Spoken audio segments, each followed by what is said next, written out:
guys, balik lagi sama aku Ria Arianti and welcome to Ungkap. Kali ini aku bakal bawain cerita tentang ritual-ritual aneh yang mind-blowing dan absurd yang terjadi di beberapa negara. Dan seperti kebanyakan ritual-ritual aneh di negara lainnya, di Indonesia sendiri juga banyak banget ritual-ritualnya. Dan ya bisa dibilang itu juga semacam culture shock ya. Jadi di semua tempat itu pasti punya culture shocknya sendiri. Di Jawa sendiri itu banyak banget tradisi pantangan. Ya, dibilang kalau semisal dilakuin sama orang luar tuh boleh, tapi di Jawa itu nggak boleh. Ya, contohnya semisal kalau kita tuh nggak boleh makan di tengah jalan, atau nggak, kalau nyapu nggak bersih itu biasanya ada pamalinya sendiri guys. Nah, seperti itu ya kurang lebihnya. Nah, sebenarnya apa aja sih ritual-ritual aneh yang ada di negara luar sana? Oke guys, tanpa basa-basi, mari kita ungkap ceritanya.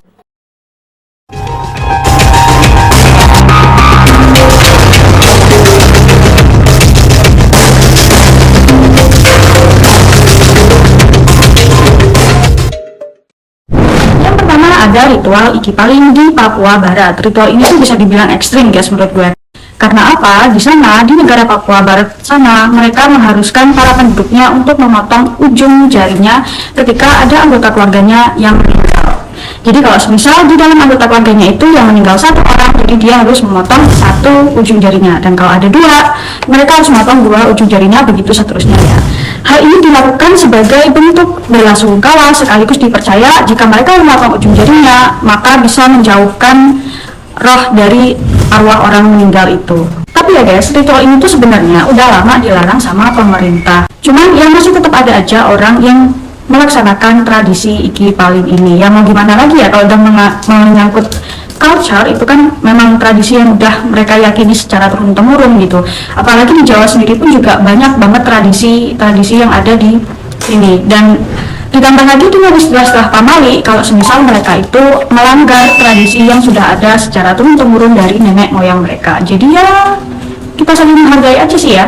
Yang kedua ada lotus sweet di Cina. Kalau yang ini nggak se-ekstrim yang ada di Iki Paling ya, cuma tetap aja ini unik sih. Karena di negara Cina mereka tuh percaya selama beratus-ratus tahun lalu perempuan di Cina itu mengharuskan memakai sepatu yang ujungnya lancip dan berukuran sangat kecil daripada ukuran kaki mereka. Jadi yaitu nanti lama-lamaan kan akan membentuk kakinya seperti ya bunga lotus gitu loh ya. Mungkin kalau di sini bisa dibilang kayak flat shoes ya yang ujungnya lancip gitu.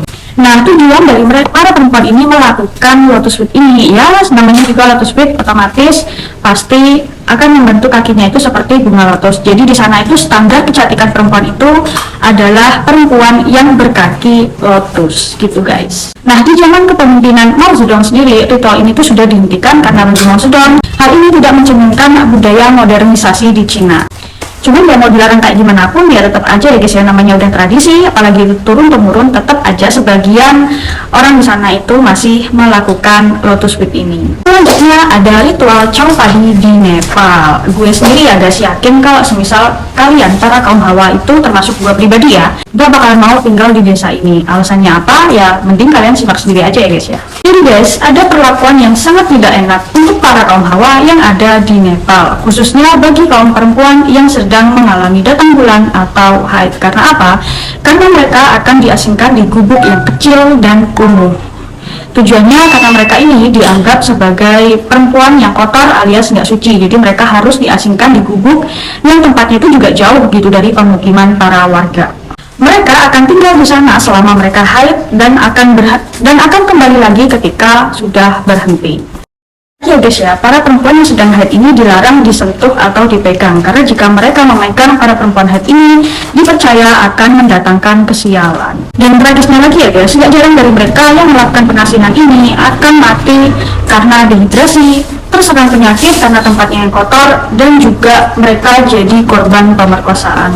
Sadis banget ya sih. Ya gue harap sih ya guys ya, ritual kayak gini tuh emang bener-bener udah diberhentikan. Apalagi kalau misal masih dijalankan, khususnya di negara kita ini Indonesia, pasti mereka bakal kena pasal 28G ayat 1 tentang hak-hak perempuan dan kesetaraan gender. Apalagi ini tuh bisa dibilang udah termasuk kasus pelecehan wanita dan juga penindasan sama kaum perempuan ya. Ditambah lagi karena kaum perempuan haid itu kan nggak selalu umurnya itu di atas 17, pasti ada yang udah di bawahnya 17, dan itu juga bisa kena pasal 76C tentang perlindungan anak. Itu kalau misal terjadinya di Indonesia ya guys ya. Gue nggak ngerti sih ya kalau di Nepal sana ada apa enggak pasal yang mengatur tentang perlindungan perempuan dan juga anak ini. Yang terakhir ada menyetrika payudara di Afrika Barat. Kalau yang ini lebih ekstrim lagi sih ya guys ya. Mereka lebih sering menyebut tradisi ini dengan breast ironing. Jadi ya guys ya, umumnya tradisi ini tuh dilakukan sama para ibunya ke anak-anak perempuan mereka. Tujuan para ibu melakukan breast ironing ke anak perempuannya ini yaitu untuk melindungi anak-anaknya dari pelecehan seksual dan juga pemerkosaan. Nah, cara mereka sendiri melakukan breast ironing ini itu nggak benar-benar disetrika pakai setrikaan gitu nggak ya. Jadi mereka tuh bisa melakukannya dengan banyak cara, entah itu ditekan-tekan sama batu atau dipukul-pukul. Ya apapun lah, pokoknya gimana caranya biar breastnya ini tuh rata gitu guys. Ritual yang mereka lakukan ini tuh menuai banyak kecaman ya guys ya, terutama sama para medis, karena para medis ini melihat kalau hal ini tuh membahayakan kesehatan. Gak cuma membahayakan kesehatan, juga bisa menimbulkan infeksi sekaligus kanker payudara. Gak cuma itu, anak-anak yang dipaksa untuk melakukan ini pun juga akan mengalami gangguan psikologis sekaligus fisik ya, karena mereka akan merasakan trauma gitu. Sama kayak di Nepal tadi ya guys ya, kalau misal tradisi ini tuh masih terus dilakukan dan terjadi di Indonesia, mereka akan kena pasal yang sama dan akan dapat hukuman yang sesuai dengan pasal yang tertera. Entah kenapa ya, gue nggak ngerti sih. Di negara luar sana tuh masih ada aja yang memandang rendah kaum wanita dan melakukan wanita dengan tidak hormat. Lagi-lagi kenapa ya kaum wanita yang harus tersiksa? Tapi ya kita harusnya bersyukur gitu sih guys, karena di Indonesia ini udah ada pasal yang mengatur tentang perlindungan para kaum wanita dan juga anak-anak. Jadi intinya di negara kita di sini tuh kita udah dihormatin dan juga udah dihargai. Itu dia tadi guys beberapa ritual ekstrim, unik dan aneh yang terjadi di beberapa negara di luar sana. Kalau di tempat kalian guys, ada nggak sih ritual aneh atau mungkin ekstrim yang masih dilakukan di tempat kalian? Kalau semisal ada, boleh nih bagi-bagi kisahnya di kolom komentar ya. Segini dulu video dari aku, mohon maaf jika ada salah-salah kata, dan dukung aku dengan subscribe channelku di bawah. Thank you, terima kasih banyak guys yang udah subscribe dan ngikutin channel aku dari lama.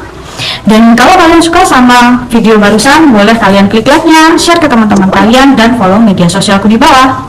See you next time guys, bye bye.